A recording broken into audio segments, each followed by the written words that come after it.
Good morning दोस्तों, नमस्कार। आप लोग तैयारी कर रहे हो।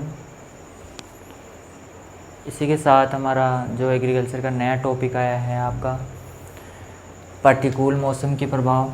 और प्रतिकूल मौसम के प्रभाव थे या प्रतिकूल मौसम के जो भी प्रभाव थे उनके बचाव के उपाय थे, उनमें हमने पहले पढ़ लिया था कि पाला या तुषार जो है, पाला या तुषार है, उससे बचाव के उपाय पढ़ लिए थे, उसके जो हानिकारक प्रभाव थे और उसकी जो परिभाषा थी वो हमने पढ़ ली थी।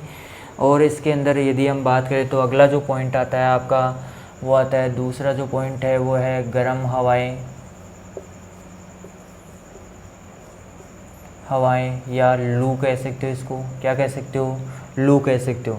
गर्म हवाएं या लू कह सकते हो, ठीक है।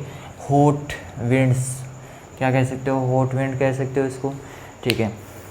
तो अब बात करते हैं, आपका जो पाला या तुषार था उसके बारे में हमने बात कर ली थी। और अब आपका आता है लू। लू के अंदर हम बात करते हैं तो लू जो एक शब्द है वो किससे बना है, हम बात करते हैं इसकी।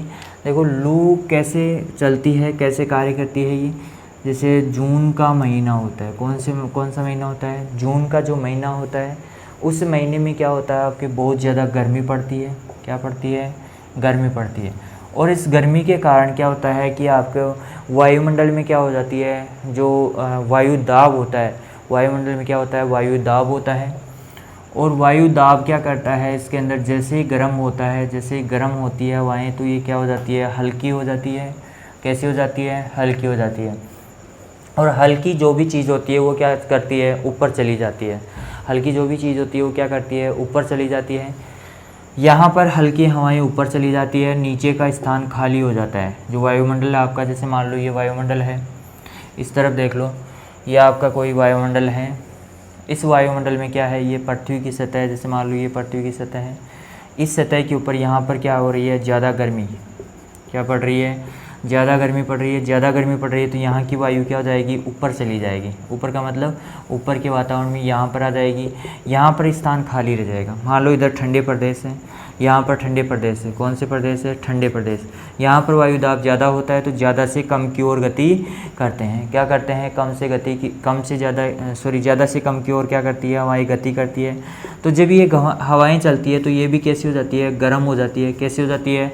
गर्म हो जाती है। और गर्म होकर क्या करती है? गति करने लगती है। तो जो ये गर्म हवाएं चलती है इन्हें क्या कहते हैं? हम लू कहते हैं। क्या कहते हैं? लू कहते हैं। और लू राजस्थान में जो चलती है वो जून जो महीना है इसमें सबसे ज़्यादा लू चलती है आपकी। यहाँ पर क्या होता है? राजस्थान में शुष्क क्षेत्र है। शुष्क क्षेत्र होने के साथ साथ यहाँ पर गर्मी भी ज़्यादा पड़ती है। और गर्मी ज़्यादा पड़ने के कारण यहाँ की हवाएं क्या हो जाती है? गर्म हो जाती है। और गर्म हवाएं क्यों चलती है ये आपको पता चल गया, क्योंकि वायुदाब क्या हो जाता है? गर्म हवाएं होने के कारण कम हो जाता है वायुदाब। वायुदाब जैसे ही कम होता है तो यहाँ पर ठंडी जो क्षेत्र होते हैं वहाँ से हवाएँ गति करती है, दौड़ती है। और जब ये हवाएं गति करती है या दौड़ती है तो इस क्षेत्र में पहुंचती है, तो यहाँ पर आते आते ये हवाएं कैसी हो जाती है? गर्म हो जाती है। कैसी हो जाती है? गर्म हो जाती है। और गर्म होने की वजह से ये क्या हो जाती है? आपकी लू के समान चलने लगती है। यानी कि इनको क्या बोला जाता है? जो गर्म हवाएं चलती है उनको राजस्थान में क्या बोला जाता है? लू बोला जाता है या लू कहा जाता है।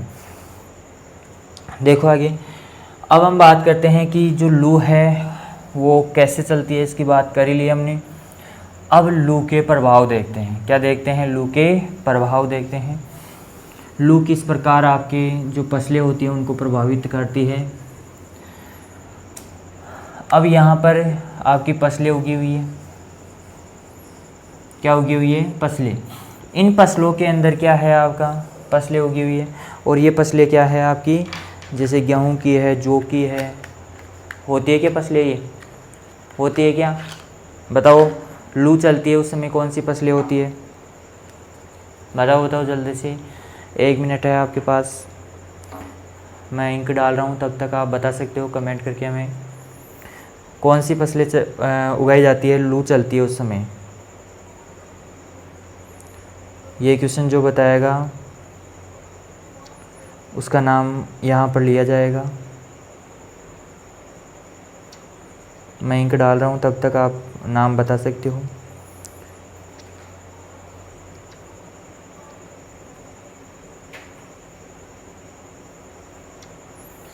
ठीक है, आपका टाइम समाप्त हुआ।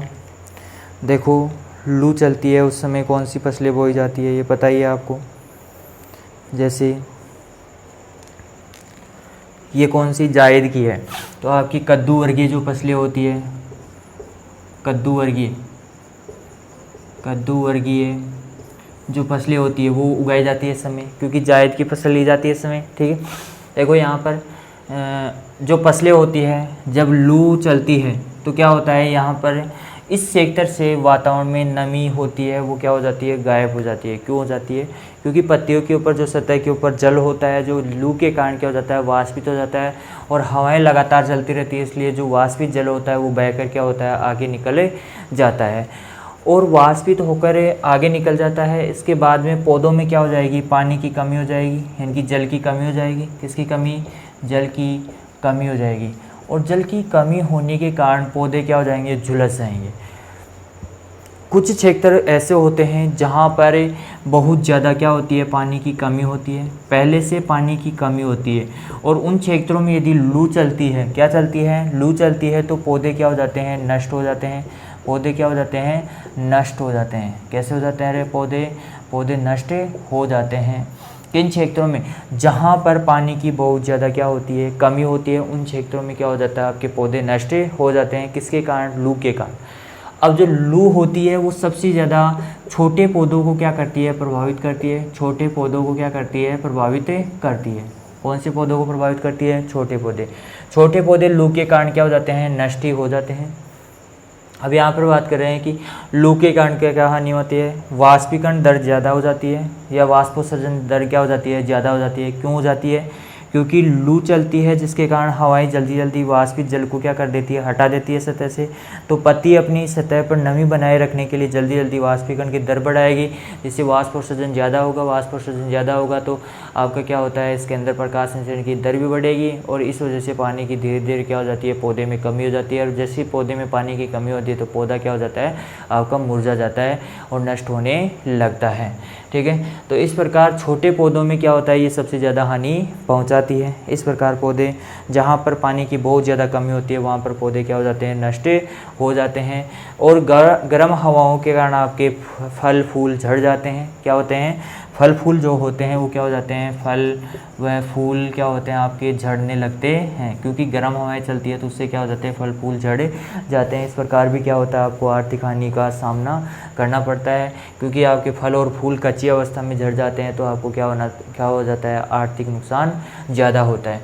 तो इस प्रकार से लू होती है वो क्या करती है, फसलों को प्रभावित करती है। आगे बात करते हैं इनके बचाव के उपाय। बचाव के उपाय, लू से बचाव के उपाय तो कोई ऐसे उपाय तो है नहीं कि जो हम क्या कर सकते हैं इसके लिए बचा सकते हैं फसलों को, कि लू को ही बंद कर दे चलना ही। हम लू को तो बंद तो नहीं कर सकते, लेकिन जो गर्म हवाएं हैं उनको थोड़ा बहुत ठंडा कर सकते हैं, जिससे हमारी फसलें क्या हो सकती है, बच सकती है, उनसे थोड़ा सा नुकसान कम हो सकता है। जैसे आपकी लू चल रही है, ये मान लो क्या चल रही है, लू चल रही है। लू चल रही है तो आपका जो खेत है, जैसे मान लो ये खेत है, इस खेत में से गुजरेगी ये लू, तो आप क्या कर दो, यहाँ से सिंचाई स्टार्ट कर दो। क्या कर दो, सिंचाई स्टार्ट। यदि आप सिंचाई कर देते हो तो यहाँ के जो इस खेत के आसपास का वातावरण होगा वो कैसा हो जाएगा, ठंडा हो जाएगा। कैसा हो जाएगा, ठंडा हो जाएगा। इस कारण यहाँ पर इसका लू का इतना प्रभाव उत्पन्न नहीं हो पाएगा। ठीक है, इसके अलावा यदि लू दिन में चल रही है तो उस समय यदि आपके पास सिंचाई की उपलब्धता है तो सिंचाई करते रहो। क्या करते रहो, सिंचाई का छिड़काव, या फुहारा सिस्टम है तो आप उससे क्या कर सकते हो, छिड़काव करते रहो। जैसे मान लो आधे घंटे के लिए मोटर को चला दिया, फिर आधे घंटे के लिए छिड़काव हो गया, फिर रोक दो, फिर थोड़ी देर बाद में जैसे 2-3 घंटे चले गए, फिर इसके बाद में 2-3 घंटे बाद में फिर से एक बार आधे घंटे का छिड़काव कर दिया। तो इस प्रकार यदि उत्तम व्यवस्था है, सिंचाई की उत्तम व्यवस्था है, यदि बिजली की उत्तम व्यवस्था है, तो आप क्या कर सकते हो, दिन में 2-3 बार हल्का हल्का छिड़काव करके आप फसलों को लू से बचा सकते हो। क्योंकि जब लू की हवाएं इस पानी के क्षेत्र से गुजरेगी तो पानी वाष्पित होगा, और वाष्पित होने से वो वाष्प में परिवर्तित होगा, और वाष्प में परिवर्तित होकर लू की जो हवाएं होती है, लू के जो गर्म होता है उसको क्या कर देता है, ठंडा कर ले देता है यहाँ पर। और ठंडा होने से क्या होती है, लू का प्रभाव इतना आपकी फसलों के ऊपर नहीं पड़ पाता है। देखो दूसरी चीज़ यहाँ पर सिंचाई करके, और सिंचाई करके भी आप क्या कर सकते हो, इसके अंदर सिंचाई करके हो गया एक तो सिंचाई, अब सिंचाई कर देते हो तो क्या हो जाता है, वातावरण कैसा हो जाता है, ठंडा हो जाता है, थोड़ा बहुत प्रभाव कम पड़ता है। और बार बार छिड़काव करके, जल का छिड़काव करके, जल का क्या करके, छिड़काव करके, दूसरा पॉइंट हो गया, ठीक है। इसके अलावा अगला जो पॉइंट आता है आपका वो क्या है, इसके अंदर जल का छिड़काव करके, सिंचाई करके, इसके अलावा आप क्या लगा सकते हो, वायुरोधी वृक्ष लगा सकते हो, वायुरोधी वृक्ष। और वायुरोधी जो वृक्ष होते हैं वो क्या करते हैं, इस क्षेत्र में जैसे मान लो यहाँ पर वायुरोधी वृक्ष है तो हवाएं इससे आकर टकरा कर यहीं पर क्या हो जाती है, समाप्त हो जाती है। यदि अंदर भी प्रवेश करती है तो ठंडी होकर क्या होती है, प्रवेश करती है। इन्हीं जो वायुरोधी वृक्ष होते हैं, जंगली पौधे होते हैं, इनके ऊपर इनका प्रभाव पड़ पाता है और बाकी अंदर वाली फसलों के ऊपर कोई प्रभाव नहीं पड़ता है, ठीक है। इसके अलावा यदि आपके बड़े वृक्ष हैं, कौन से वृक्ष हैं, बड़े वृक्ष, बड़े वृक्ष हैं, और जो वायुरोधी वृक्ष लगाएंगे वो किस दिशा में लगाएंगे, आपके पूर्व दिशा, पश्चिम दिशा में लगाएंगे। किस दिशा में लगाएंगे, पश्चिम दिशा में क्या करते हैं, वायुरोधी वृक्ष लगाते हैं, ठीक है। बड़े वृक्ष, जो बड़े वृक्ष आते हैं, जैसे आम का पौधा है, बड़ा वृक्ष है, तो उसके जो तना है, तने के ऊपर क्या कर देते हैं, हम सफ़ेदी लपेट देते हैं या सफ़ेदी कर देते हैं। जिससे क्या होता है, सफ़ेदी करने से क्या होता है कि जो सफ़ेद रंग होता है वो क्या करता है, प्रकाश की किरणों का, सभी किरणों का क्या कर देता है, परावर्तन कर देता है, जिसके कारण हमें सफ़ेद रंग दिखाई देता है। जैसे वाइट बोर्ड दिखाई दे रहा है आपको, तो ये वाइट बोर्ड नहीं है, ये क्या है, ये जो पदार्थ है ये क्या कर रहा है, सभी रंगों को क्या कर रहा है, परावर्तित कर रहा है, इसलिए इसका रंग कैसा दिखाई दे रहा है आपको, सफ़ेद रंग का दिखाई दे रहा है। तो सफ़ेद रंग होता है वो क्या करता है, सभी किरणों को क्या कर देता है, परावर्तित कर देता है, जिससे तापमान पौधे का इतना नहीं बढ़ पाता है। तो हम जो तना होता है उसके ऊपर सफ़ेदी कर देते हैं और इससे क्या करते हैं, हम पौधों की सुरक्षा कर लेते हैं। इसी प्रकार यदि नर्सरी है आपकी, कौन सा क्षेत्र है, नर्सरी, नर्सरी क्षेत्र है तो उसमें आप क्या कर सकते हो, टाटियाँ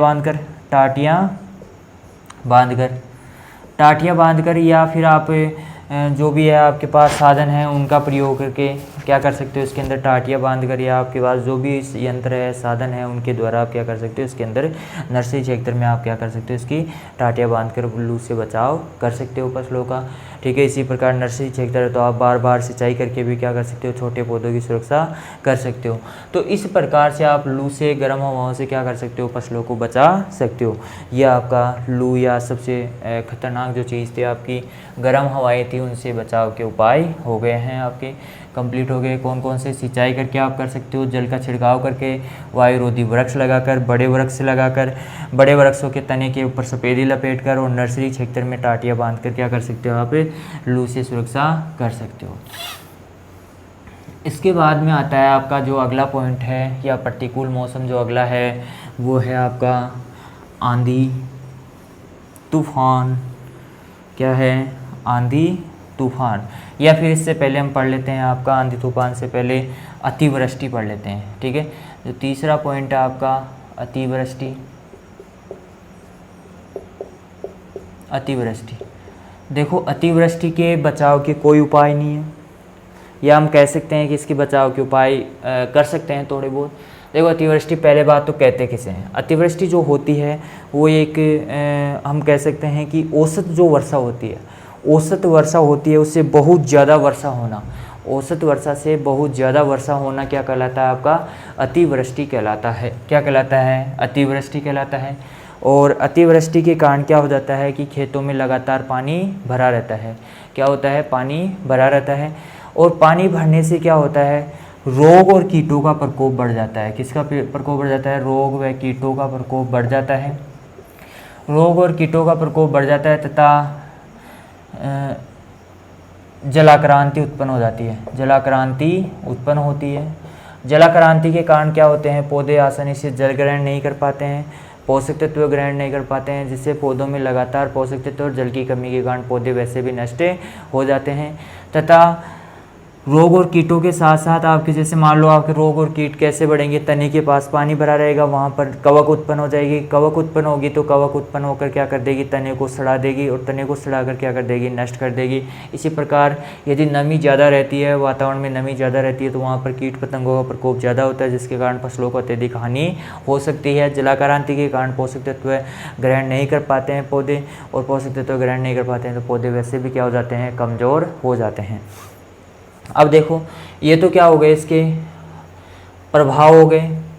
प्रभावों के बाद में हम देखते हैं इसके बचाव के उपाय। और बचाव का तो एक ही उपाय है इसका, जल निकास, उत्तम जल निकास करके। उत्तम जल निकास कैसे कि आपका जितना भी अतिरिक्त जल होता है वो क्या खेत से बाहर निकल जाए, तो आपका क्या हो जाएगा, खेत में जल का भराव होगा नहीं, और भराव नहीं होगा तो रोग और कीटों का प्रकोप नहीं होगा, जलाक्रांत की स्थिति उत्पन्न नहीं होगी, और आपकी फसलें क्या रहेगी, सुरक्षित की सुरक्षित बनी रहेगी।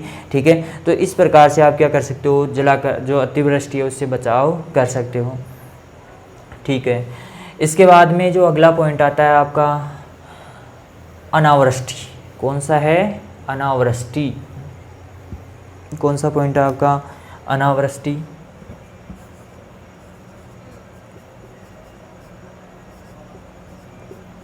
कौन सा पॉइंट आता है, अनावृष्टि। देखो औसत वर्षा से